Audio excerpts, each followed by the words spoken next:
அப்போ திருநள்ளாறில் சனீஸ்வரன் திருநள்ளாறில் யார் இருக்கான்னு சொல்லணும் இல்லையா?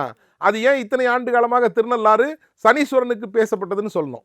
அப்படின்னு பார்க்கிற பொழுது திருநள்ளாறு என்பது தர்பார்ணேஸ்வரர் என்ற ஒரு சிவஸ்தலம். இந்த தர்பார்ணேஸ்வரருக்கும் சனீஸ்வரனுக்கும் என்ன சம்பந்தம் அப்படின்னா, சனி ஐசி பிளானட், அடர் குளிர் கிரகம். சூரியனிலிருந்து சனியினுடைய வட்டப்பாதை கடைசி அந்த காலங்களில் கணக்கெடுக்கிற பொழுது, அதுக்கப்புறமா தான் புளூட்டோன் நெப்டியூன்லாம் வந்தது. புளூட்டோ நெப்டியூன்லாம் அப்புறமா தான் வந்தது.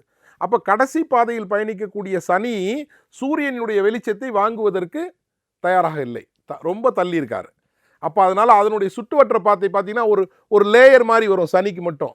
என்னன்னா, அதை சூழ்ந்து இருக்கக்கூடிய தூசி மண்டலங்கள் ஃப்ரோசன் ஆயிட்டுது. அப்போ அது ஒரு ஐசி பிளானட், ரொம்ப ஸ்லோ மூமெண்ட், ரொம்ப லாங் டிரைவ், சர்க்குலேஷன் ரொம்ப லாங் டிரைவ். ஸோ இந்த ஸ்லோ மூமெண்ட்டாக இருக்கும். ரெண்டாவது, சனியினுடைய தன்மை என்னப்பட்டதாக இருக்கும்னா, நம்ம உடம்பு நிலைகள்லேயே அது ரொம்ப ஸ்லோவாக இயங்கும். அப்புறம் அது நீர் தத்துவம் சம்மந்தப்பட்டது. இதற்கு என்ன பரிகாரம், என்ன செஞ்சா அது சரியாகும்? ஜுரம் வந்தா மாத்திரை போடும். திருநள்ளாறு கோயிலுக்கும் அதுக்கு சம்பந்தம் இல்லைன்னு சொல்லிட்டீங்க. அடுத்தது என்ன பரிகாரம்? அதான் சொல்றேன். இப்போ என்னன்னா, இப்போ அது என்ன செஞ்சா சரியாகும், அந்த மந்த நிலை என்ன செஞ்சா சரியாகும்? அந்த நீர்த்தன்மை, குளிர்ந்த நீர்த்தன்மை உடம்புல ஃப்ளோட் இருக்கணும். அதுவே அடர்த்தி ஆயிடுச்சுன்னா ஃப்ளோட் இருக்காது.